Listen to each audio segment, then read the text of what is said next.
Hello, everybody, and welcome to our Intro to D&D panel. I'm so excited to be here with a bunch of really lovely folks, and we're so excited to get into some D&D action. I'm going to start by introducing myself. My name is Alicia. I use she, they pronouns, and I am the annual giving officer here at Salal. To start us off, of course, I want to do a land acknowledgement to express my gratitude for being able to live and thrive on these lands. I personally am joining in from the unceded and ancestral territories of the Coquitlam people. Very, very grateful to be here on this beautiful land. And Salal works primarily on the unceded and ancestral territories of the Musqueam, Squamish, and Tsleil-Waututh peoples. Thank you very much for joining me today and tuning in from wherever you are. To get us all started, I'd also like to talk about a little bit about Streaming for Survivors and what this event is and why we're all here today. So Streaming for Survivors is Salal's biggest annual fundraising event. It spans a whole week. We are towards the end of this action-packed week. And we're all aiming to raise $80,000 for Salal's life-saving services, everything from crisis care that's available worldwide to support services through counseling, both individual and support circles. And then we also offer things like hospital accompaniment services. So for folks who need medical support post-assault, you never have to go alone. Someone from Salal will join you. So yeah, really wonderful event, great cause to be here, and can't wait to dive into some D&D goodness. I'm going to pass it off to you, Lauren. I would love to get you to introduce yourself and then go from there. Okay, I'll go first. Hi, I'm Lauren Urban, she, her. I am currently the content manager over at Idle Champions of the Forgotten Realms. I also do a lot of D&D and TTRPG streaming in general, both as a game master and as a player. And I'm really happy to be here. That's how I'm going to end it. And I will send it over to V. Hi, everyone. I'm V Muse. You can find me pretty much everywhere as V Muse, but there might be an underscore in there somewhere floating around. Just saying. I am the partner and talent manager at Codename Entertainment, the makers of Idle Champions. I'm also a pro DM and player, as well as professional mini painter, and very much looking forward to having our chat today. And let's see, I'm going to pop this over to Carolyn. Hello, I am Carolyn Page. I'm a streamer, I'm a gamer, I'm also an actor and comedian. You can find me doing lots of D&D stuff in your ears with the Many-Sided Media people and on My First Dungeon. And oh, you can find me at Jacuzzi Tubs with 2 B's on all social media. And I'll pass it over to Brian. Hi, I'm Brian. Pronouns are he, they. You can find me on the internet pretty much everywhere as Urban Bohemian. I am also a streamer, gamer, longtime D&D player, have been in a few actual long-running actual play series, a lot of one-shots. I can still consider myself a professional GM. Technically, yes, but I don't ask me, I'll cry. And just love playing the game. So yeah, very happy to be here. So thank you all so much for joining me. Let's dive right into it. Starting off real strong. What is D&D? I'll open it up to the floor if anyone is passionate to answer this question. It's kind of a big question. No pressure. But yeah, what is D&D? D&D was started by Gary Guy. I was going to say, do you want the technical or do you want like history? Yeah, the okay. Webster's Dictionary defines Dungeons and Dragons. Right. Do-do-do. I think D&D is the spirit of D&D is really a game of collaborative storytelling. Yeah. Yeah, often Yeah. with both Dungeons and Dragons in it. But sometimes not, and it's okay if they're not there. It's Mhm. okay Yeah, if sometimes they're not neither. there. Yeah. Yeah. That's true. That's true. Actually, I've rarely encountered a dragon in. I think GMs are like scared of the dragon because it's so no. big. I had It's a to. little too on the nose. Right. Right. Well, and I realized that at one point I very specifically put a dragon in a dungeon just to make it happen because I realized that same thing. I'm like, I don't know if I've ever encountered a dragon in a dungeon. Oh, I guess I got to do this now. So I think Not a nice place to live. Why would they be in there? You know, Right? it's that. everybody's got a different way that they want to do their lair, you know. Mm-hmm. Mhm. And Right. I totally agree with it's a storytelling vehicle. I think there's a lot of TTRPGs out there that do collaborative storytelling in a bunch of different ways. And so D&D is just kind of the framework that this game helps tell, usually epic storytelling, but it's flexible enough to kind of be able to do a lot of things. Mm-hmm. Yeah. Yeah, it is partly a game of chance because you add the dice into the play of it. So you might want to try and do something, but the dice may say, haha, you thought, because you roll a little bit lower than you were hoping to. And there's also some strategy in terms of how you set up your characters and everything like that. So it appeals to both like the very, technical, mathematically inclined, because you get to play around with the stats and everything like that. But it also very much appeals to the very creative and off the cuff and improvisational types who like to just see what the heck is going to happen this week. And the cool thing is it brings a bunch of different people together for one cohesive purpose. And that's, like everyone's saying, to tell a story and play this game together. You talking about the dice, it's like and maybe I want to amend my original definition is it's more of an emergent narrative. It's like Yeah. finding a story together, but the dice, the RNG of it all is where the emergent narrative comes, and that's always so fun. Like rolling a nat one, there's nothing more fun in the game than rolling a nat Mm. one, you know what I mean? Yeah, you can be as supported as you want. I mean, like the math is a big thing. It's for math geeks too, because Mm-hmm. you kind of the numbers that you pick help define in Hmm. broad terms what your character is good at, what they're not good at. But as you're telling a story, the dice are sort of that other narrator like on your shoulder to say, "Oh, I would like to do this." And perhaps you roll and the skill check is not so great or it's great. So, yeah, that element of chance is also what makes it a lot of Hmm. fun. Mm-hmm. Yeah, big agree on that element of chance. It keeps everything very exciting. And constantly needing to be creative too. I think that's why I love D&D is because it kind of pushes me to explore my character within the realms of like what I've rolled and what the story is, which is a very unique and exciting challenge. Awesome. Um, Kind of going off, I think I'd like to expand a little bit more on the whole storytelling aspect of it. How do you play? Like what is a campaign? How are characters made? How do you approach making characters? All that good stuff. Okay, I always start off with a voice. Oh, Say, that's fun. I've heard V talk about this before, and yes, she always starts with a voice. I generally start with I sometimes don't have much inspiration, so I sometimes start with a book or comic or sci-fi trope that I like and kind of flavor that into the fantasy world. Oh, I If we're love that. if we're talking about being a player, I'm the person who tries to find the thing that's missing in the group and fill that niche, which does make it a little bit frustrating for me to like sit around waiting for everybody else in the group to kind of pick some stuff. But I really enjoy going, oh, we have a this, and a this. It looks like we're missing someone who could do A, B, and or C. And that kind of narrows my focus enough that then from there I can get some inspiration. So I'm really I'm I'm enjoying it the best when I can play off of what other people are already doing and complement. I love I, that full party approach. yeah. It sounds like we should get a campaign going. It's very fun. That'll be Um, fun. I think for me, I always start similar to V, like I always start with a backstory. Like that always it's like, oh, do I want to play this like put upon orphan or like someone who's really snobby or like yeah, maybe like there's always like a personality or like kind of a character Hmm. archetype that I Yeah. always comes to me that I am drawn to in the moment.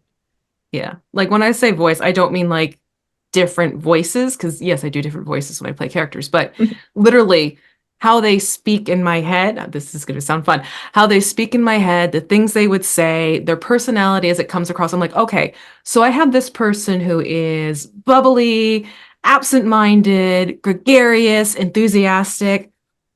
How would they fit into a class? How would they fit into a race? And that's sort of what starts guiding me. Um, and then by the time I'm done creating the character, yes, there is a specific voice uh, personality that comes through when I play the character. But the voice is really, how they would interact and how they would speak without, accents and everything like that. So you don't have to use voices to play D&D. I want to make sure that's very clear.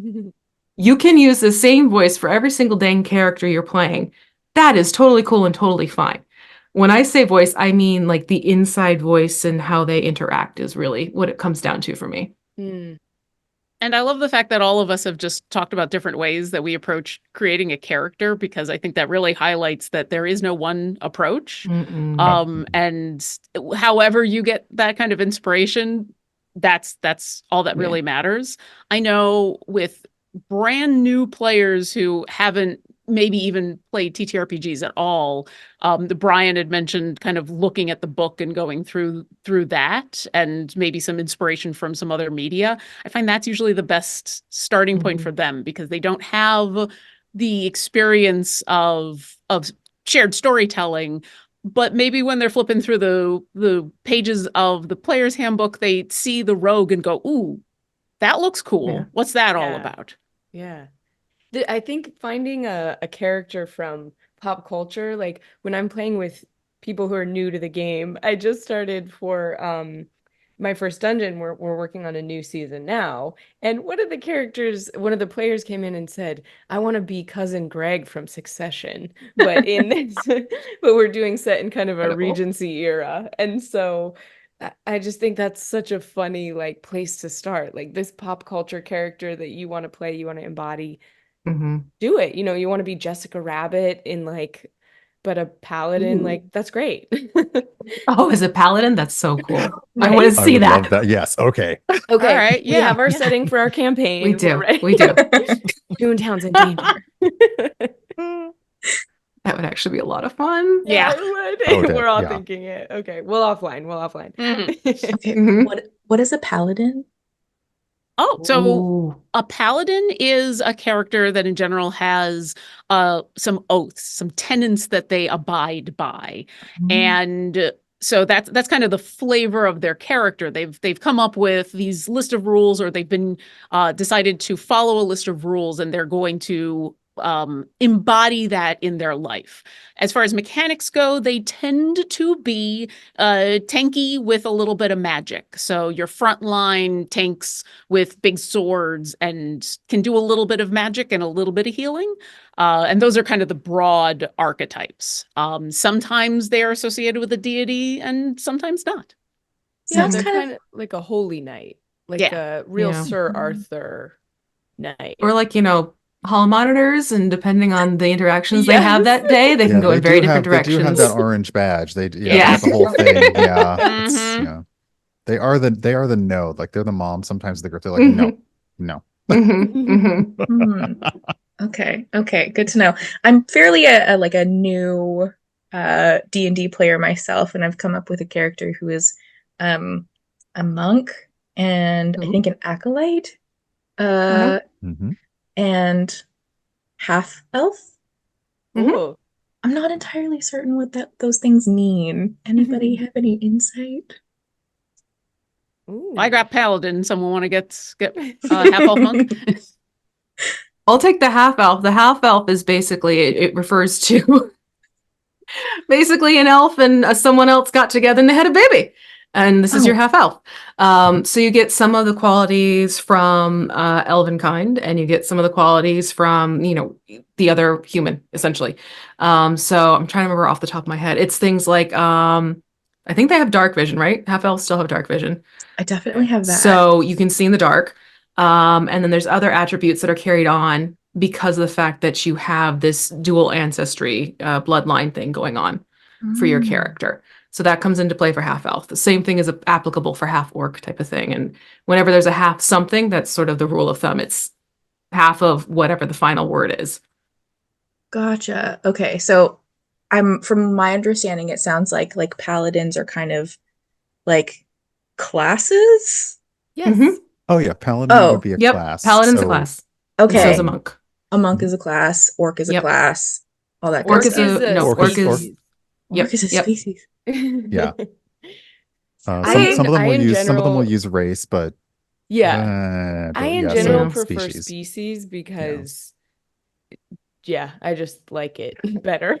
Species and lineage are kind of the Lineage is good. two Yeah. that I've been Um, gearing towards. And yeah, so basically your lineage is who you came from, who your family is, and your class is who you are and what you want to do with your life. It's kind of Yeah. those two Mhm. things. And then you talked about being an acolyte. That's a background, which helps define what you have done already, where you have come from. So those wow. three pieces are often kind of the best way that the shorthand to describe the character that you're playing, so that people can kind of get kind of the basic broad, oh, this is kind of what you're looking to do. And then there's a lot more specifics to get into, but those are kind of the big ones. Okay, Yeah. so it's like It's sort of it's yeah, kind it's of like basically oh, sorry, B, go ahead. no, it's think of class as your job profession. Think of whether you want to say species or race, depending on the lingo being used at your table. That is your family tree. And then when it comes towards, the titles like acolyte and that type of thing, that's your specialization in your profession, in your job, is the way it Gotcha. sort of lines up. Just to Yeah. kind of give some Okay. modern day context for people who might be getting into the game. Yeah. It's a lot of who am I, where have I come from, what do I do, those initial things, and yeah, those three things make it very easy because you may be completely new to the game and you don't know what you want to be or do. So instead of necessarily starting with your lineage or your species, you may say, okay, well, I want to be a martial artist, like you said, monk. Monks are generally that martial arts stereotype. They use simple weapons, or mostly they just use their fists and their feet. And there are a lot of different types. Like I just love reading monk. I've never played one, but I love like reading all the different types of monks out there. And you can play that and think of like your classic monks from literature and pop culture, or the fun thing about it is you can put your own spin on the personality. Once you've decided your class, which is all the things that you can do, and you've decided your background, which does that nice twist on, it just adds a little flavor to who you are. Then, you could be stoic, you could be silly, you could be introverted, shy, like all of those things. And that's almost like the next thing is once you've got, okay, here's my race, here's my class, here's my background. And we talked earlier about creating characters. Like, okay, so what are all these things in your head saying, all right, well, who is this person? What are they all about? What's going on? Wow, you're really Yeah, like you can creating a whole life. Yeah, it really Yeah. is. And I mean, I've seen a table where it's been like 3 elf rangers. They were all different. They were all so That's very so different. fun. Yep. Yeah. Yep. Yeah. That actually gets to be fun sometimes when you've played for a while, put together like everybody's gonna play a cleric, but because of their background and their lineage and their subclass and like the other things that they've picked around it, they're completely different characters. Yeah. And so yeah, those building blocks, they usually give you two things. They give you mechanical stuff, the numbers that are fun to watch go up, and story-wise stuff, ways to shape the who you are and how you want to portray this individual. So every time you pick that, you kind of get two things in one. It's fun. Wow, that's so interesting. When I first approached character development, I kind of approached it like, who would I want to be in another life in this alternate universe? Yeah. Yeah, so I think my character is a little bit close to home, but I love the idea of using it as a form of expression, kind of exploring like an alternate, what's the word I'm looking for? Alter ego. There we go. Yeah. In the context of the event we're hosting, Streaming for Survivors, I'm also questioning now whether it might be a really fun like role-playing healing tool too. That's kind of a Yep. half-baked idea, but I think that would be No, it's actually, there's been Great tons of idea. research. There's tons of books on Oh. this. I know, honest to God, people who make a living off of exploring TTRPGs and therapeutic means. So it's definitely something that is out there and being put to use with great results, quite frankly. That's so cool. There's a saying that is kind of going around, which is D&D is not therapy, but it can be therapeutic. And it's that idea of people create characters that often intentional or not, include aspects of themselves that they either want to see or want to express or want to have more of, or paths that they want to go on. And oftentimes that can be rewarding in a bunch of different ways. And sometimes it's an intentional thing. Oh, I would like to get better at listening to other people, and so I'm going to create this character and do that. And then sometimes you create a character just for fun, and 5 or 6 sessions in, go, oh, I didn't know I wanted that, but now that I'm doing it, yeah, absolutely. Yeah. The Yeah. important thing, oops. Oh, go ahead. I was going to say the important thing is that if you're approaching D&D to play the game, remember your dungeon master is not your therapist, and your fellow players are not your support group. If it is something you want to explore in a therapeutic fashion, do your research, communicate very well with everyone at that table, and make sure everyone's on the same page for intent and what they hope to get out of the game session, because you don't want it to turn into an inadvertent therapy session and cross people's lines and boundaries as a result. Absolutely. I think a great way to use it as a tool for this is kind of like the fake it till you make it. Like if I feel like a lot of players, like if you're maybe not super comfortable in like big social scenarios or whatever, you decide to play like a halfling who's like nothing but gregarious. It's really fun to like role play as that. Or if you're like worried about, oh, I don't think I'm very attractive, and you play like the hottest elf that ever walked the earth, like it's fun just to step into that role. And sometimes you try it on and you're like, oh, this fits. Like I am hotter than I thought. I am a hot elf, you know? I think it's just fun to know and experience within yourself that you have the capacity to be something that maybe you didn't think you were. And I think that's very therapeutic. Yeah. I think and a lot of that can come out, a lot of that can just be you working through that in your own head at the table. Because like all of us are actors at the table, I think. But that's not necessarily how anyone has to play. Carolyn makes a really good point about making characters that maybe have things that you want to explore or question, but it doesn't necessarily mean you have to embody that, although it is fun if you're comfortable and you're with a group that you're comfortable with doing. But you can still just add elements to your character's backstory, or sometimes if your character doesn't even have a backstory, just their motivations like going forward, that like I think all of us, there's always a little part of us in our characters for the most part. And I've definitely had moments where I realized, oh, this is what I was doing when I made this character, and I didn't realize that until 10 sessions on. I'm like, oh, okay, let's explore that. But yeah, I think it can be really fun to just, step into like another pair of shoes, and maybe, and here's the other thing is, maybe that character you create has nothing to do with yourself at all. Maybe it's just you had a great concept and idea, and you're like, let's see if I can make this work with this system. And you play and you just sit around and have a fantastic time with your friends. That's 100% great too. It really sounds like there's no wrong way to approach D&D. That's so true. I love Pretty that. much if everybody's having fun at the table, you're doing it right. Yes. That part. I think also I've had friends who've had a really great experience with exploring different gender identities, different like parts of that spectrum with D&D.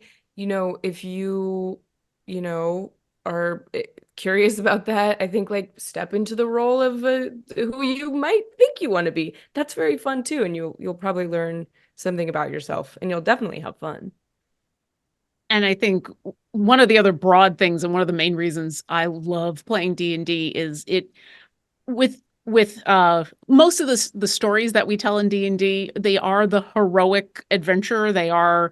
You are the people out to be good and change the world and make everything a better place. And sometimes in our real life, we can feel like that is impossible to do. And so being able to sit down for a little while and feel like your choices really matter, and that you can be that quote unquote knight in shining armor, or the monk with really cool fists, or the cleric healing people, or whatever it is very just satisfying and gratifying. And that can even go as far as like I'm going to play a game in where we're just going to go into a dungeon and there's a whole bunch of really nasty monsters and we're just going to make sure that there are no more monsters and we're going to find cool loot. Like, it doesn't have to even be a really deep story. It can just be a vehicle to be able to feel empowered, basically. Yes, totally. Yeah. There is no better feeling than being the person who, like, beats the final guy or the final alien, actually. Never fighting other people. It's always aliens, like weird worms and owl bears and stuff. Nothing feels better than being the person who, like, lands that final blow. So I agree. Yeah. Yeah. Yeah. I really like what you said, Carolyn, about the kind of using your character to explore other gender identities and stuff like that. I think I would like to get into talking about how D&D is a tool, has been a tool for exploration for so long, but the community has a history of kind of being pigeonholed into, one type of person playing. This is a pretty diverse group of folks here. What would you like to see from the community to make the game more inclusive?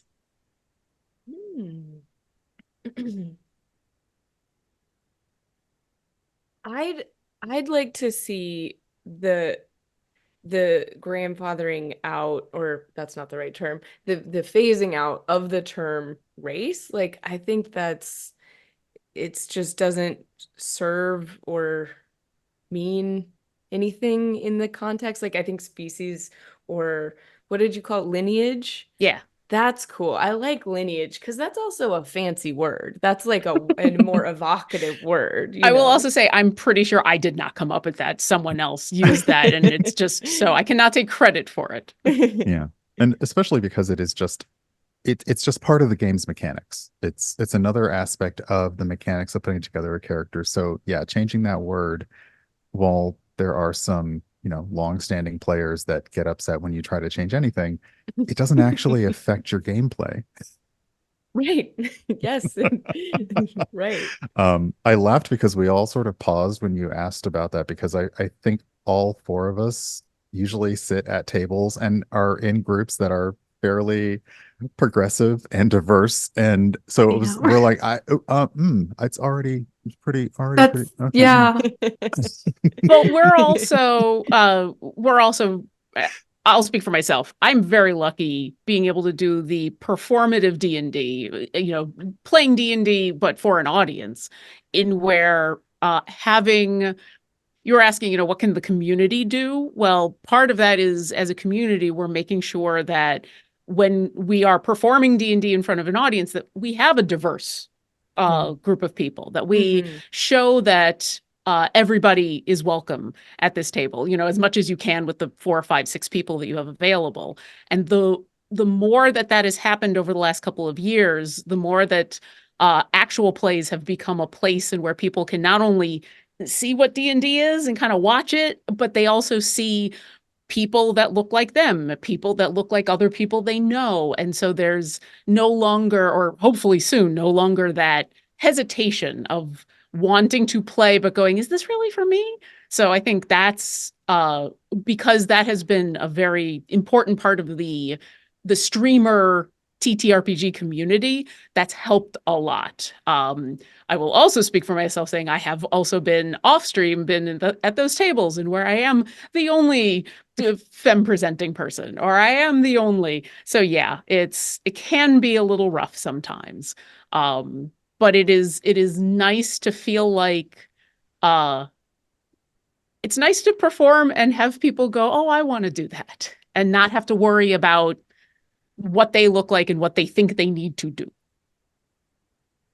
I love that. And it also helps, like, tapping into the community itself. I know it helps for people to see others sharing their tables or sharing their stories, sharing their experiences, because the more you get oh my gosh, you'll never believe what happened in my game this weekend. And then it's like, this long poster thread about the game itself, that becomes something for people to realize, wait, this is just some average person playing this game at their house with their buddies, and they're having this much fun. Oh, wait, they have interests like I do because I follow them on this social media platform. Hold on, maybe this is something I can do.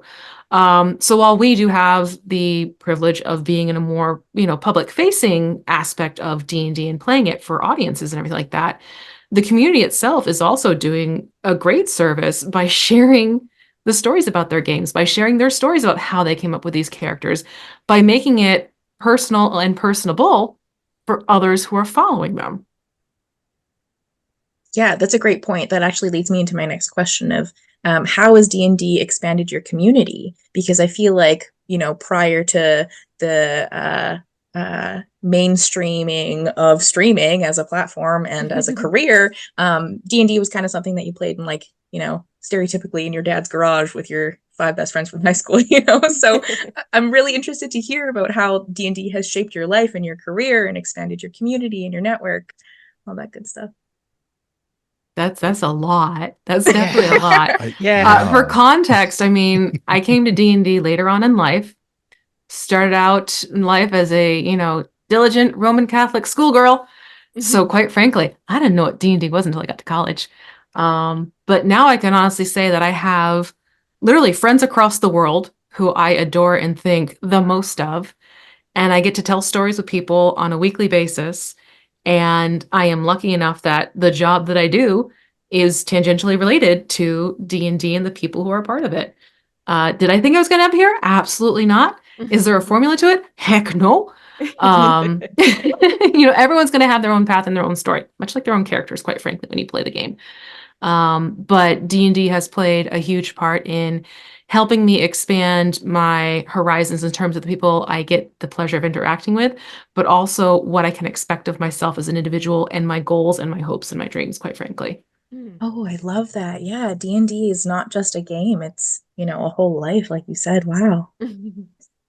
I it's it is a huge question, especially for those of us who've been fortunate enough to get into this as a career. I'll say one small aspect that I've seen that has grown and made this more popular, more mainstream. I come from the classical music world. I'm a professional oboist by trade. Classical music is not the most free form of art forms. And also the classical music world is, especially Western classical music, we have our own issues that we're trying to deal with as far as encouraging people to come on in and join us. And it's been interesting over the last 20 years, 25 years, because I'm that old, in where if I showed up to rehearsal and I wore a geeky t-shirt, there were strange looks. There was confusion. But way more recently, I will show up in a D&D t-shirt and I will have during the break people come up to me and go, "I saw you were wearing that t-shirt. Do you play? I know someone who's been interested. I've got my child who's interested. I am interested, and I just don't know where to." And then it's become a thing that is no longer a thing that people feel like they can't express, that they can't be a fan of, that is somehow a bad thing. And so when they see the D&D logo, they feel empowered to come up and ask about it. And that feels really good. Yeah, that feels like a sense of accomplishment, to be like a nice connection for someone to, like a gateway to the world. The more people I can bring into the hobby, the better. I'm sorry. It's definitely like a nodal network thing. Like every time I've gone into a game, you always leave with like a new friend who you'll maybe hang out with outside of the context of the game, and then stuff like this, like meeting other players for the first time and other GMs for the first time. It's so exciting, and it's like the ultimate icebreaker, because you always have, a million things to talk about, like, oh, what class are you playing? What do you want to play next? And it's just such an easy way to expand your community. And for me, like, I've always been a nerd at heart, but growing up, I didn't have people in my community who are interested in that stuff. So that was kind of a part of myself that I just kept for myself. And then now, as an adult, the past, 6 years where I've really been doing this professionally, it's like, it's a great way to make friends as an adult, which can be very hard to do. So yeah, that's my answer. No, I like I definitely have made way more friends, but I tend to think in terms of the communities, like the online communities that I'm a part of and that I'm in. Um, for a lot of us, tabletop role playing and D&D kind of got us through the pandemic because that was Mm-hmm. our way to connect with each other and literally spin a fantasy to, not necessarily think about the world outside for just maybe 2 hours a week. And and yeah, I've also just met so many people, and it is nice to have that in common. And growing up, like I'm like mid-generation X, so I survived the panic of conservatives thinking that D&D was from the devil, and to now walk around with like a D&D logo on, to go anywhere, and everybody's like, like there is that recognition just from random people walking around to be like, oh yeah, okay, D&D, like. Um, you like I've definitely had somebody strangers stop me at like a coffee shop or in an airport because I'm wearing a D&D logo shirt, and it's not that first I'm like, are they surprised that I play this game? No, they're just surprised to see somebody else that they can have that like 30 seconds of nerding out with, and it's always cool. You talk about your campaign, they talk about their campaign, and then that's it. It's great. It's like a little beacon for other people in the Hmm. community. Be like, Hey, come talk yeah. to me. Yeah, Totally. it is. Totally. And I think Brian brought up a really powerful point about during the pandemic, how so many of us use D&D as that escape. And I think the pandemic was like the extreme example of that. But I think just on a day-to-day basis, I joke about how it's nice to spend 2 hours worrying about problems that I can then stop worrying about for the rest of the week. Like even Yes. I've played some really serious games with really deep emotions and where, hard stuff is happening. And it feels so nice to worry about something that is in the end inconsequential. The trials of my character are all storytelling, and I can let it go. And during those couple of hours, I'm not thinking about the real things that I should be worried about. And it's such a relief to have that weight lifted, even if it means I'm pretending to have another weight. Mm-hmm. Because No, there's always a solution, right? Mhm. Yeah. In D&D, like you're always going to be able to slay the dragon. You're always going to be able to punch God in the face if you want to. And we can't do that in real life as Yeah. much as it would be nice to.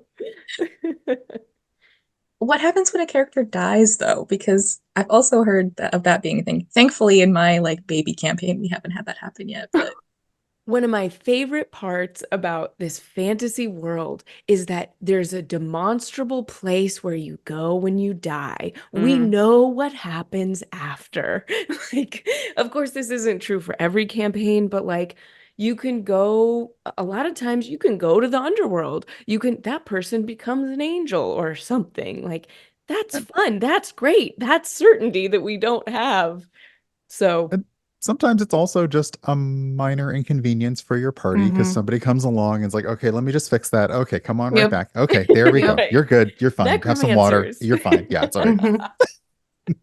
Like a lot of games, it can vary depending on the table, and it can vary depending on the game, and sometimes it can even vary depending on the character. And I've gotten to a lot of games and tables at this point in where, especially people have played for a little while, you're just kind of checking in with each other about, hey, what would you like to have happen if this happens? Hmm. Oftentimes the person, the GM running the game, if it happens, will check in and be like, so what would you like to have happen? And you can kind of craft from there. And so that's just another way of like, okay, this can be a serious character moment, and maybe I'm ready for this character to move on and I can make a new character and here we go. Or maybe I'm not done with them yet and I want them back and I'll deal with those consequences. So having that flexibility, it's like a lot of things in D&D. There's a mechanical framework to help, and you can kind of pick and choose as you go. But I do think character death is definitely one of those, and where having that talk with at least the other people at the table with you, so that you're all on the same page, is super important. That's Yes. a Yeah. really interesting point, and I'm wondering how a GM fits into that. Is that like a decision a GM Oh, makes, or is it? that, I mean, quite frankly, it's going to depend from, GM to GM situation. Everyone's going to be different in how they want to run it. But that's definitely something where, tapping back into what Lauren said, you want to make sure you're communicating with everyone at the table, especially with the GM. Personally, as a GM, DM situation, storyteller, I always give the options. Like, in my mind, death is just the beginning. So it's one of those things where, if the player is totally cool, and I will check with them, is this a character you're okay saying goodbye to?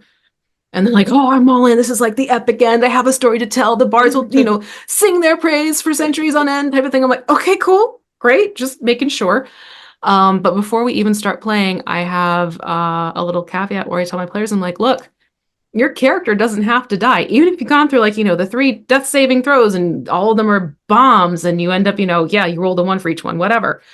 I have a system, and this is, homebrew house rules thing that I have set up. It's like, your character can come back because of the intervention of, a god in this world. And you might come back either, there's different stipulations, a few less spell slots, your proficiencies drop by a couple of points, so that there's still some relevant consequence for the player to feel for their character. Like, their character has been through something, they lost their life. So they have to play through the part of, like, getting stronger, regaining their knowledge, regaining their endurance. But if they want that character to keep growing in the storyline and not lose their story, that's still on the table for them. But it can still feel like there's an impact to the overall story itself because of it. Because I know a lot of people say, like, oh, if you take away death, you take away the impact. I'm like, no, that's a big no. Okay?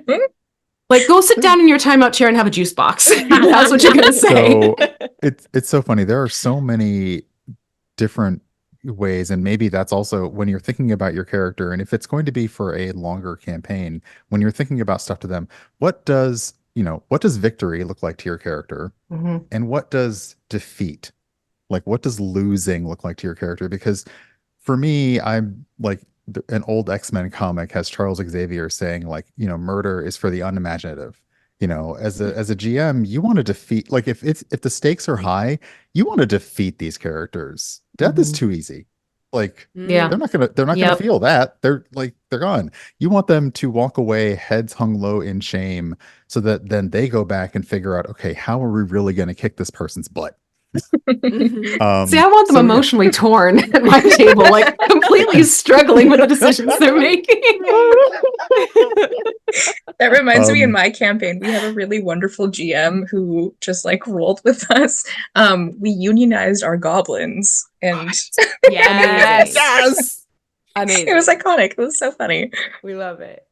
I It's that is Sorry, no. One of my favorite things is when you play now with people who maybe didn't grow up with this game and they're just learning about it, but they do bring these very modern, progressive, social justice laden concepts into D&D, which, I'll be real, the book doesn't really have anything for. So it is on the other players and the GM to figure out in the moment. Mhm. Yeah, so, like, unionizing goblins, that I would have to roll with that, because how can you not? There's monstrous, and then there's monstrous. Like, Yeah, there's I, definitely. Oh, sorry. Go ahead, Lauren. I so the clerics in the back of my head are yelling at me if I don't say some things, because I do play a lot of clerics. And cleric in D&D is the cliche healer, and usually the one that once someone a character dies, they're the ones involved in bringing them back. And what I love about character death is it's that moment in where, yeah, a whole bunch of things can happen and it can be very impactful for the character, but it's also a very good moment in where everybody at the table can have that interaction of figuring out what to do next. What's the right thing Mhm. to do for this character? What's the right thing to do for this story? What's the right way to go about things? Because I've even experienced the person who says, you know what, it's okay. I think this is an awesome ending for my character, and I'm really happy to let them go. And so above table, the way you talk about it, and where, okay, all the players are on board with that. But we're still going to, in the game, let the cleric who's got the raised dead try, because that's part of their character. And now that can become part of their journey. And so sometimes that kind of thing happens. Maybe, whatever the decisions are, death usually is a moment in where the players and the DM can all interact in a really specific way to tell the story, which I find kind of beautiful. And then, yeah, as a cleric player, I do a lot of checking in with a lot of people. And I'll even say there are some rules in the book about what you can do. There's also spells, and I kind of love this about these spells, the ones that bring characters back from the dead. Almost all of them have a stipulation that says, if the spirit is willing, which Yep. means which means the player of that character has agency over whether they come back or not. And you can have that awesome moment of, nope, I'm ready to move on, even if you're doing this. So there's a lot of options, and it's being able to talk over that, even though it sounds so serious. Let's talk about, here we go, my character died. What are we going to do? It's some of the most memorable moments in the game. Yes. It's always like everything, it's always used best when used as a something to propel the narrative forward. Like my brother's been in an ongoing game for a long, long time. His character died, and then another member, he came back as another character, avenging that character's death. It's just like it can snowball and really push the story forward. And the best GMs are always going to check in and are always going to want to do something that is fun or entertaining or evocative for their players. But it's ultimately, because it's a collaborative storytelling game, it's about communication. Yeah, Absolutely. absolutely. The only time to be concerned about character death is if the GM is saying, I'm going to kill you all tonight. That's the time to be concerned. Like, and Is that the they're end? not saying in the jest. They're like hell bent on, I'm going to do a TPK because I want a TPK. Yeah. That's where you need to be That's careful. no, that's Yeah. Why would yeah, somebody that's do that? well, Mm. there is How long do we have? Yeah. I have a friend who's an original D&D freak. Like, he does not mess around with 5e. He hates all the new rules. He just likes to start everyone out as like the lowest level, and he's like, I'm gonna try and kill you. And he almost never succeeds because we all can find ways around it. But it's kind of fun to like butt heads with your GM sometimes too, if it's willing on both sides. Right. That's just it. Yeah, Like if it's, everyone in the group's in on it, like, inside joke approach, totally fine. Right. Yeah, Yeah. there are even styles of campaigns called meat grinders where Right. you need to have extra characters on hand because the purpose of the story and the campaign is that you're probably going to lose party members over the course of the campaign. But yeah, I I'm okay with, okay, you're all starting at level 1 and life in this fantasy world is a legitimate struggle for you. So yes, things are going to be hard. And yeah, if that's the story that everyone around the table wants to tell, Mhm. okay. But yeah, I when I think about character death, I always think about something that a lot of us use, safety tools.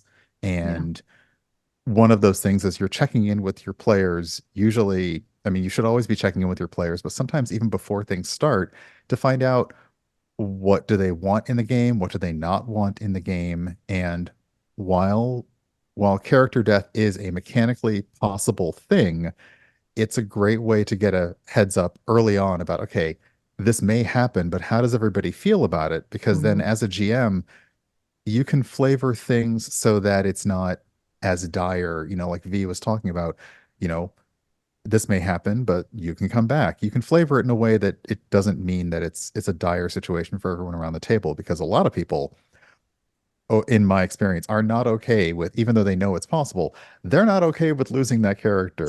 And they play it appropriately in the moment of, I am absolutely not ready for this thing to happen. And I think that's a huge it brings up a really good point about D&D. One of the best things about it is how flexible it is and how you can tell all kinds of different stories. But also one of the dangers is it's very flexible. You can tell all kinds of different stories. I liken it to, you can tell someone, hey, let's go to the movies and go see a movie. Great, let's do that.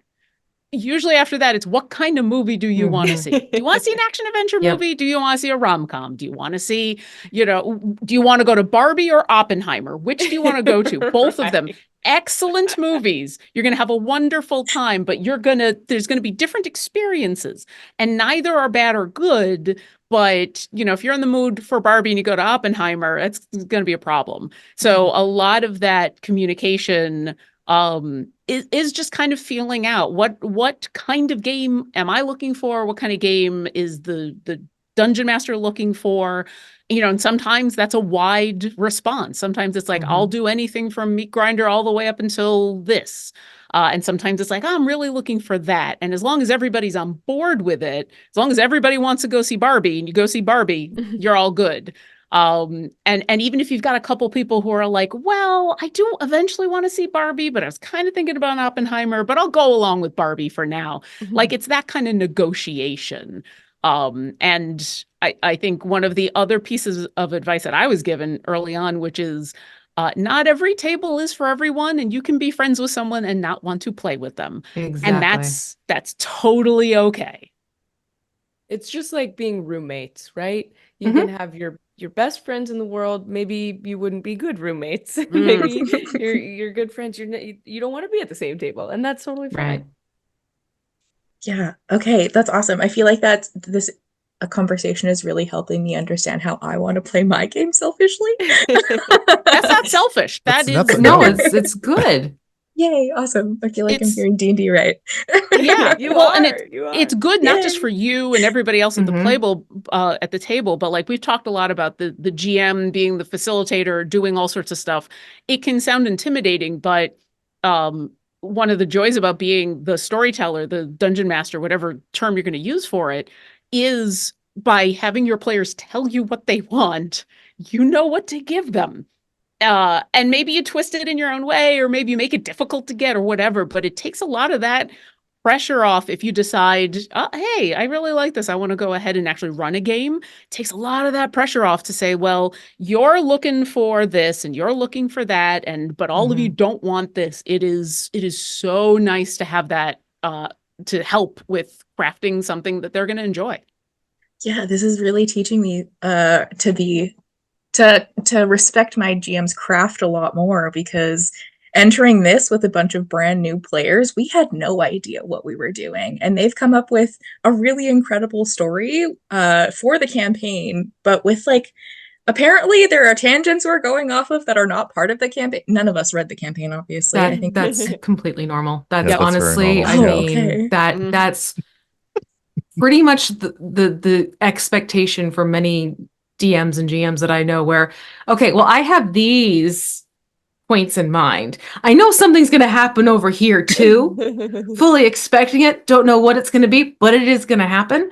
I mean, I've had situations where before even sitting down for the first session, because we did a session 0 together, the players communicated with me what their expectations were and what they would like to have done and the type of game they want to play, where I'm like, okay, well, let's remove about half of the combat and put in more role play. Yeah. And it's totally fine, because you can still get the overall story that you want to tell with the players. It can still be accomplished. How you go about it just shifts a little bit.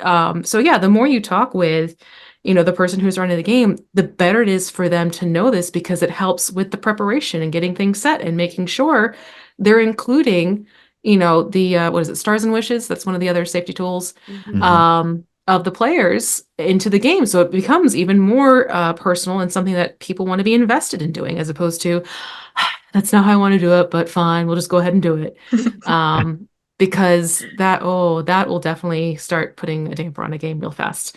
But yeah, no, definitely. If you're finding there are points that are resonating for you, guess what? I'm sure talking with the rest of your table, they're also gonna be like, oh, wait, could we? Yeah, yeah, let's talk about it. And there's never a wrong time to stop in the middle of a game and get meta and talk with each other and figure out what you want to do together. You don't have to be like, oh, well, we have to let this scene play out. We have to let this chapter play out. No. No, you hit the freaking pause button and you talk with each other. There is nothing wrong with that. And you can literally say, pause, time out, whatever you want to say. And then once you have that conversation, once everyone's on the same page, you jump back into it. Let me tell you, sometimes that is the best feeling when you've had these big conversations and you get back into gameplay and everyone's just like, yes, let's do it. I will say that is one of the few things about performative D&D, streaming D&D, that is hard, is Mhm. that because you are trying to not just tell a story with your players at this virtual table, but also tell a story to an audience. There are certain things that we Yeah. try to do, to speed combats up and do other things. And oftentimes those things that V was just talking about, they happen quote unquote backstage. I have a backstage chat. And so as this scene is going on, I'm in a chat over here being like, hey, you sure? Is this okay? Is that do you want to stop this? Do we need to move over here to do? So like all that's happening, but it's not being seen by the audience. And I think that's one of the few things that I wish there was some better way of doing, because that's the one thing that newer players don't get to see happen as often, is that good moment of, oh, are we sure we want to do this? Do we want to do that? Oh, How do we want to do this? yeah. That's so true. Or even those moments of like, where are we again? Like, are we in the Yes. palace Wait, what's or are happening? we still in the Yeah. cave? Yep. Like, that happens a lot. And in a home game, you can be like, oh, right. We're in the palace, we're in the throne room, it's midnight, But when you're streaming, you can't, you don't always have the luxury of those moments. Yeah. Especially, I mean, it's great to have everybody being able to be in the backstage chat, because somebody will always be paying attention to something. Mhm. And then, because everybody's attention span differs. And yeah, I often, during combat, I often forget like how many people are left. I'm constantly asking like, wait, how many? Like, one, two, I don't know. But yeah, the backstage chat energy is very strong for performing, and it's a funny thing, because that's something I will tell people who are starting doing actual plays. I was like, develop the skill to be able to continue looking at this and continue talking while your fingers are doing this and looking like over here at something, because y'all are constantly, just like you would at a real table, you're constantly checking in with each other. But as Lauren says, you can't, you know, unless something is absolutely wrong, you generally don't stop an actual play or recorded game. Well, recorded games are easier because then you can literally pause and get back to it. But you generally don't stop a stream because of like a major issue when somebody else at the table has always got your back. Yeah, it sounds like a lot of multitasking going on, and that is a big challenge for me. I was wondering, I've been thinking this throughout our entire campaign, is how does the GM keep track of everything, and like what makes a good GM? And I feel like I'm learning the ability to multitask is one major thing, and also communication. Communication I for keep, sure. Yeah. Yeah. Yeah. I Definitely. keep a lot of notes. I keep tons and tons Mhm. and tons of Yeah. notes. Yeah. I Very feel like messy Google Docs is my answer. Same. That part. And practice, honestly, like it, becoming a dungeon master it looks daunting because you don't know what's going on behind the scenes all the time. And being able to do it a couple times, I usually suggest to people, like, find a one shot, find a game that you can play with some friends in like 2, 3, 4 hours, something that's really kind of bite sized that you can get yourself into. Because the hardest thing for newer GMs is not really learning how to GM, but learning about the things you need to do to prep, because everybody's different. Everybody, when you're preparing for a session, everybody's really good at some things and really not as good as others. I cannot come up with names off the top of my head to save my life. Names are the worst. Names for anything, for anyone, anywhere. And so I need to have prepared a list of names that just sits right here.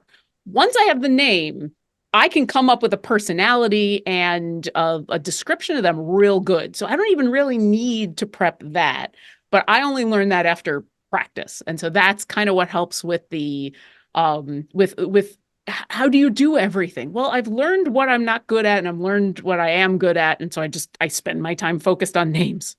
Yes, I would say in a very practical way, if you're a new GM, get a list of fantasy names. Yeah. You can get them from a Mhm. generator, you can make them up beforehand. I like to use like whatever, I do a lot of like, inspired by different cultures that I'm maybe not like as familiar with. Like I recently did like a game that was set in like a Poland analog. And so for like half an hour, I just went through and like read a bunch of different Polish surnames and then came up with like fantasy sounding first names. And just having that is like that's the GM's friend. Yeah.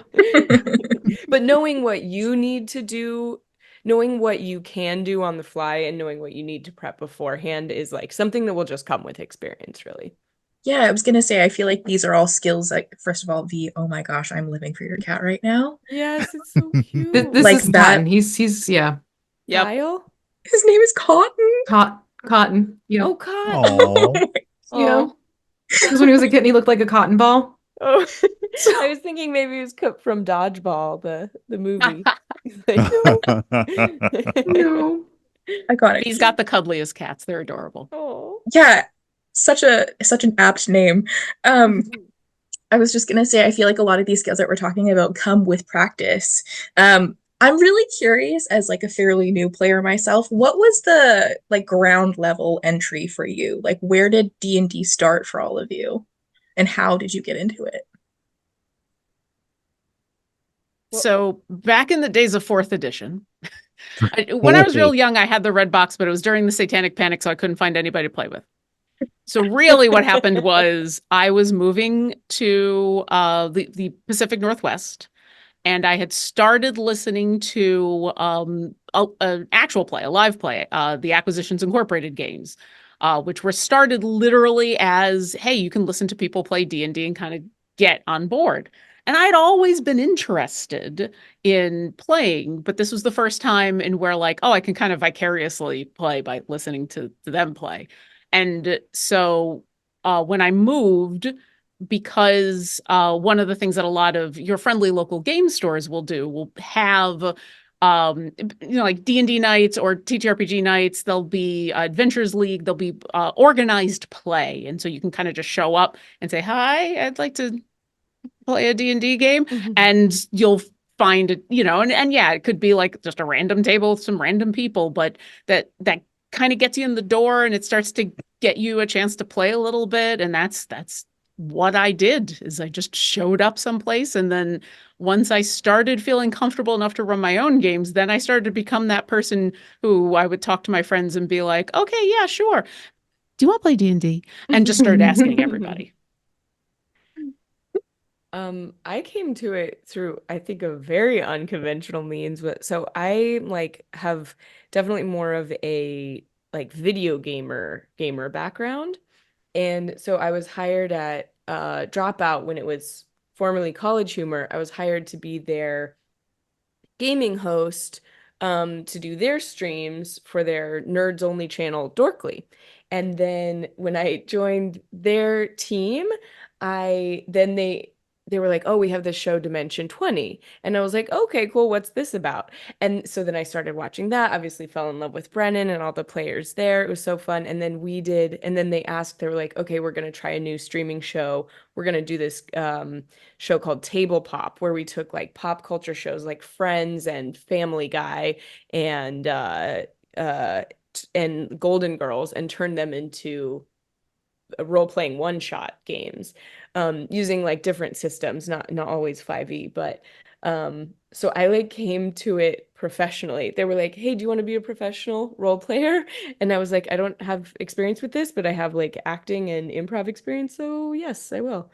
So I think that's a really weird way to come into it, but I feel very lucky. It sounds like it was meant for you. It was like handed to you on a silver platter. That's Yeah. amazing. I was like, I've read Lord of the Rings so many times. I've been trading for this my whole life. Let's Yep. go. And I think it's real nice to see people who are new to the game playing the game and being open about, hey, this is my first time, and so I'm learning the rules or whatever. Because once again, that's, oh, I don't have to be an expert at everything. I don't have to have memorized the player's handbook. I can come in and ask questions, Right. and it's totally okay. So yeah, that kind of experience I think is super valuable for people who are nervous about playing D&D at all. Yeah. B, Uh, Brian, what was your I origin I story? go I go back to the red box. I go back to like a advanced Dungeons and Dragons in high school in the early 80s. Well, not high school. I'm old, whatever. And and yeah, like I've back then the game was harder to learn because it was pulling a lot more about math, which wasn't like I was good at math, but this is a different way to deal with math. And I was like, eh. Um, I tried running a game once, but the instructions that you're supposed to not tell and tell were not as easy delineated in the book. So Oh yeah, no. that was a disaster. And and then I didn't find a lot of friendly tables after high school and in college. And then in college, I was in college theater, and there was a on-campus gaming group that did live action role play, and they actually reached out to the theater department and asked, "Are any of you interested in this? Because we could use some people with like improv talent to play." And that was Vampire the Masquerade, which is fun and also very, very queer, so a lot of fun. And I Nice. realized, oh, okay, so there's things that I could like I can play tabletop role playing games and things like that without it being D&D that I really enjoy. So um I came back like eventually back around to D&D, but through other systems that were again like same thing, collaborative storytelling, a strict set of rules that helps define the story you want to tell, and then came back to D&D. Oh goodness, I think just ahead of the start of the pandemic with coming back to Rivals of Waterdeep, which is an actual play show, and it was also designed for people who like maybe knew a lot about D&D or nothing about D&D or were returning to D&D. So it was really nice to relearn the game through that. And that's also where I got my first experience GMing, which I do not ever suggest to anyone should be on an actual play show in front of hundreds of people live on the internet. But sometimes you're thrown into the fire. I heard it went pretty well. It went Uh-huh. amazingly well. Uh-huh. Yeah. Yeah, that was when we talk about having a backstage chat. I co-GM'd with my friend Eugenio Vargas. We had a shared Google document that was pretty much if we could have just connected it to our brains, that's how fast we were typing back and forth to each other in this thing. So yeah, but it's just I definitely prefer being a player because I love building the story with other people, although facilitating it is fun. But I really do kind of prefer being a player. Also because yeah, sometimes my attention span won't hold, and I end up I'm like I've also forgotten where you all are. Can one of you remind me? Because I don't remember. I feel like that's how you know it's a good campaign is when you're so Mhm. involved in it, you've forgotten the time and space. Mine was a very long, strange, winding road to get to D&D. Again, because of how I grew up, very traditional Italian Roman Catholic family. I didn't even know D&D was a thing, quite frankly.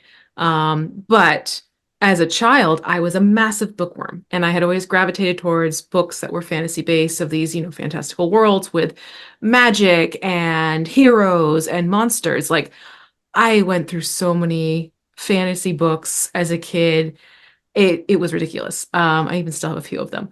And then I grew up and I had a focus with wanting to get into becoming an English teacher because of my love of books and everything like that.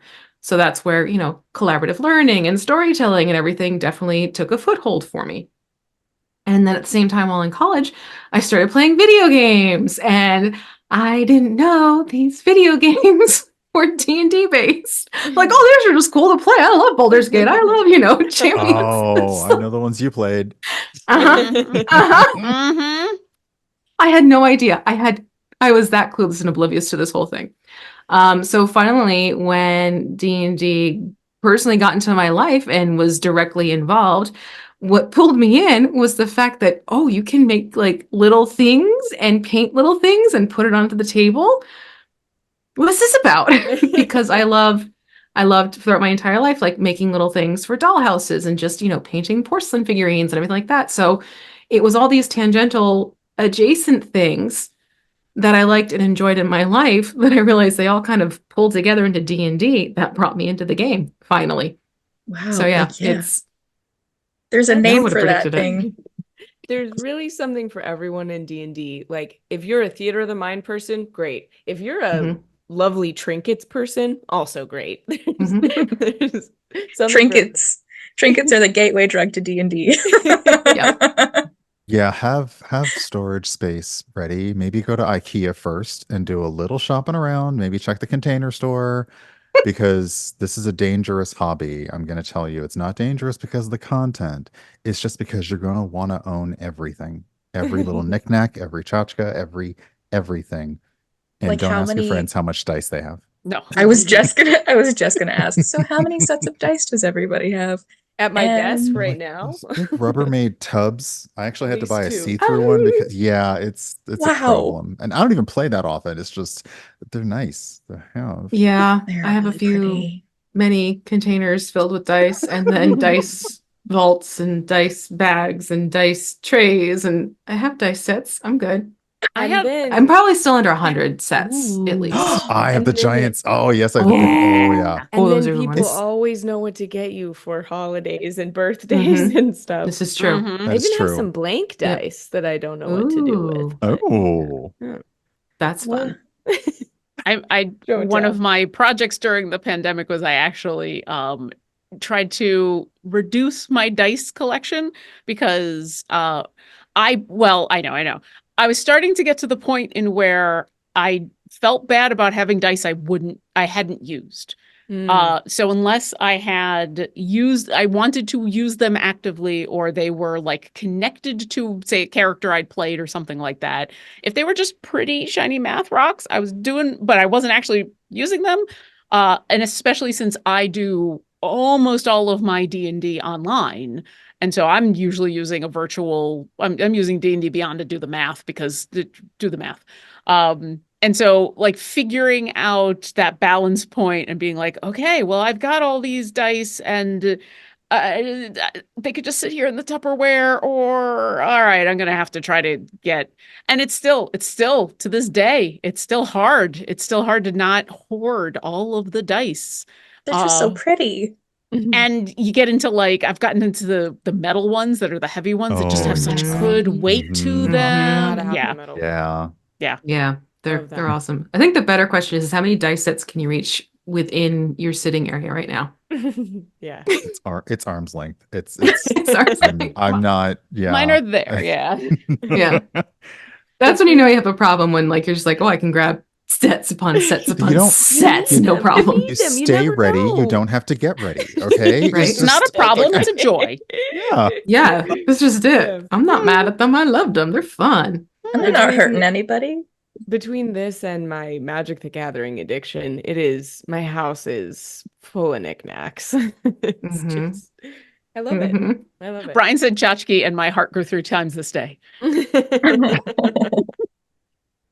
Yeah, my GM shows up to games with a whole like pack of things. Like you can Oh, hear yeah. them coming from down the hall from all the rustling of all the papers and like all the little like jingle jangle of dice in their kits and stuff. It's hilarious.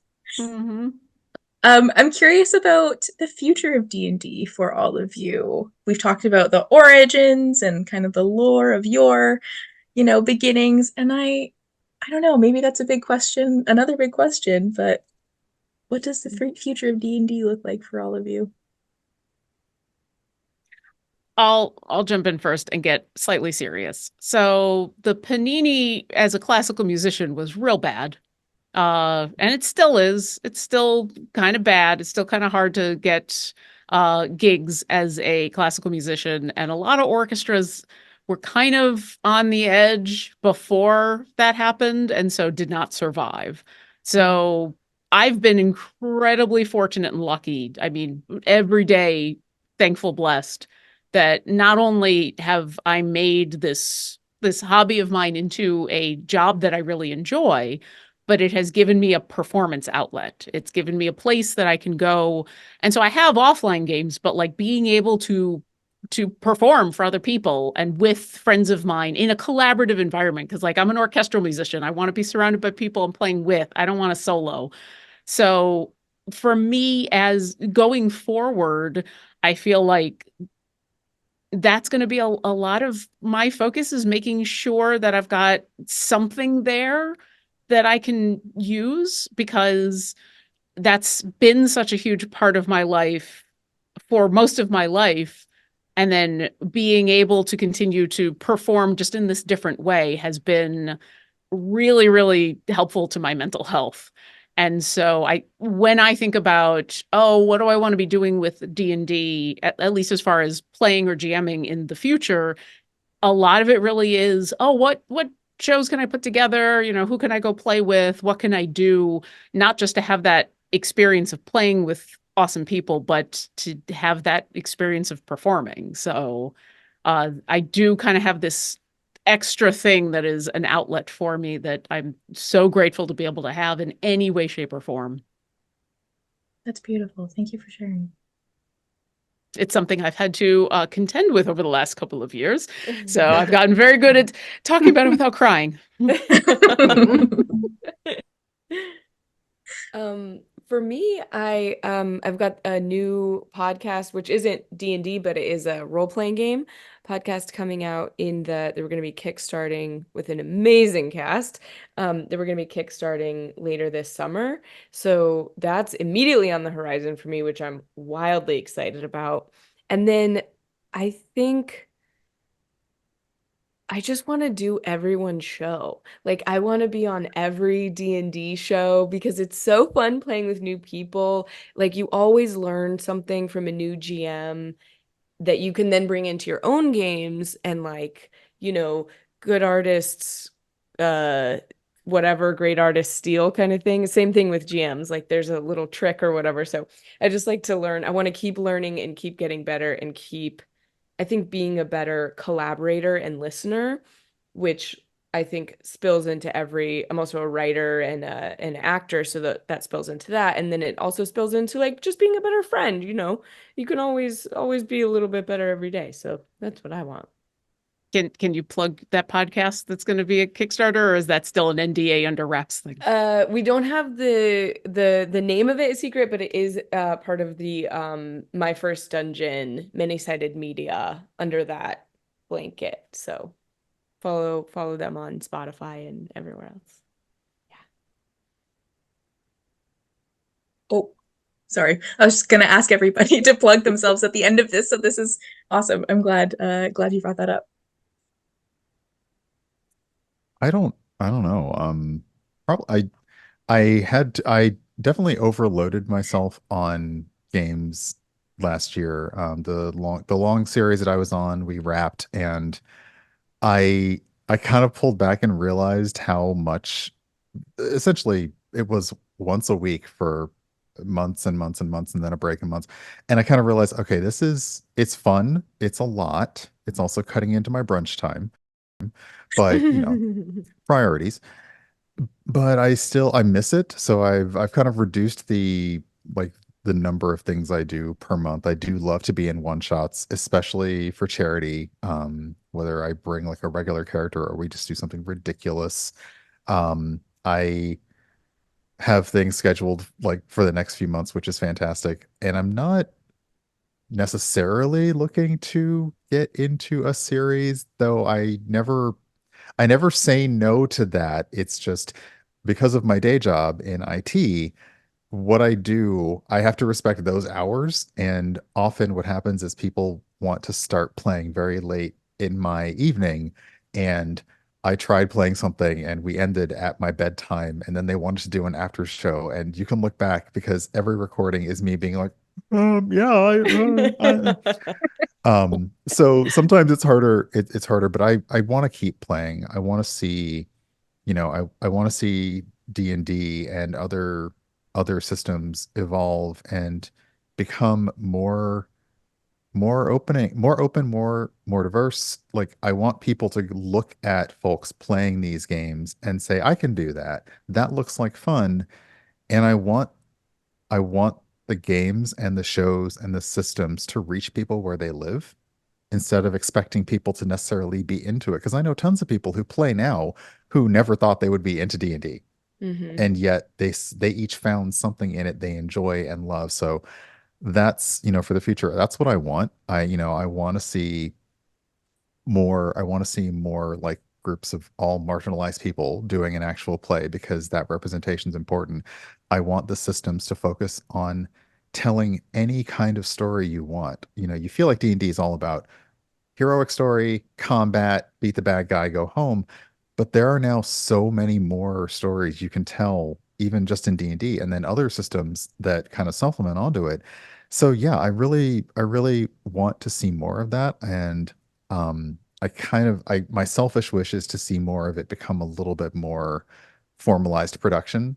Streaming actual plays is great, streaming like using Zoom and having everybody in the boxes, but I would love to see more formalized production and people who are doing these actual plays with their friends across the world. I would love for every one of those shows to get the chance to be in person together in a studio just once, Mm. because we did that Yeah. after 15 seasons of Rivals, and it, like, emotionally it was just overwhelming and such a great time. So yeah, I don't see myself stopping anytime soon. Try to I'm trying to be a little more balanced in how much time I'm putting into it. I And think maybe like Lauren getting rid of some dice. Maybe. I think there are going to be a lot more actual plays like that, if only from like a practical production standpoint, because like TV budgets and movie budgets have just like gotten way out of control over the past 10, 15 years. And the overhead for making a D&D show, even one that's very highly produced with like great minis and a set and everything, is still way less than one episode of a, multicam TV show. So I think we're going to see a lot more of that. Ooh, I'm excited about that. Thank you for that little tidbit of knowledge, insider Ooh, knowledge. little Hollywood insider knowledge. What about you, V? Honestly, I think D&D will always be a part of my life, because of the fact that it's connection for me. I'm able to connect to people who I have the pleasure of meeting and interacting with and learning how they work and interact and think, and it's just utterly wonderful. But then at the same point, it gives me the ability to help them make connections too. Um, I love when I have met one person from one project and they start talking about something they want to do. And I'm like, I need to introduce you to this person from this other project so the two of you would get along famously. So because it gives me the ability to sort of, I don't want to say matchmaker. That's not it. I'm not looking to make relationships. But I love that I can help others connect the dots and find passions and passion projects to work on together. So for me, it's always going to be a part of what I want to be involved with, what I want to do, and what I want to see flourish because of what it can do for people individually and as groups. And Yeah, I'll just say, speaking as her coworker, because that's what V does for Codename, is literally brings different groups and people together, and she's fantastic at it, and She's it's really, really amazing. good at it. Really And good. is you think it's easy? It's just like, oh, I just got to keep in touch with a couple of people. No, there is so much involved, and anything that you see that V has been involved in. She's done 3 billion things behind the scenes to make it happen. And so, yeah, there we go. I thought it was important to say that because she is awesome. I feel like I can also personally attest to that under this campaign. V has connected me with so many people. Lauren and Brian, you're both here because of V. So, Mm-hmm. yeah, That's who feeling to very, very blame. lucky. Got it. Hi, me. And thank you for it. Yes, You're thank you very welcome. much, V. All right, folks. Well, thank you so much for being here. I feel like, we've had all this talk of a community and how D&D has built so many incredible connections, and I feel like very privileged to have had this conversation with you and to have shared space with you and for you all to be part of Solal's community. This is really incredible. So thank you all for being here. Before we sign off, I would love for all of you to have the opportunity to plug yourselves. Shameless plug time. Where can we find you? What projects are you working on? Fire away. Okay, well, I'll start. I'm V Muse, she, her. The partner and talent manager for Codename Entertainment, the makers of Idle Champions. And this is Cotton. So you can find me every Friday with Lauren.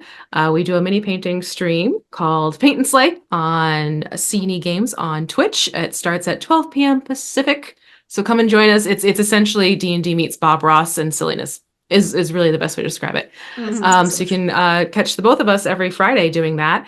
And in terms of other projects, I will be a DM for D&D in a Castle for the July session. However, that is sold out, but I do know that they have the other 2 sessions in August still open. If you want to check that one out, they actually have a US location for the summer, which should be a lot of fun for those who are interested and not interested in going over the pond to the UK like it's been in the past. And yeah, basically just find me on social media, vmuse. There might be an underscore thrown in there somewhere. But that's probably the best way to keep updated with what I have going on and what I'm doing and what to expect me showing up at here and there. Oh, I'm so excited for that D&D in the castle. Yeah, it's fun. Yeah. Oh, and I'll Awesome. go next. I'll forge on ahead. Hi, Lauren Urban, she, her, content manager over at Idle Champions of the Forgotten Realms. You can find me a lot of the time doing stuff on the Codename Entertainment Twitch channel or the YouTubes. I pretty much have my hands in any of the actual content that gets put out there. Sometimes it's behind the scenes. Outside of that, I am lucky enough to have been playing on an actual play that's been going on for a couple years now. And by the time this airs, will have come to a hopefully a satisfying conclusion called Children of Erte, DM'd by the amazing Deborah Ann Wall.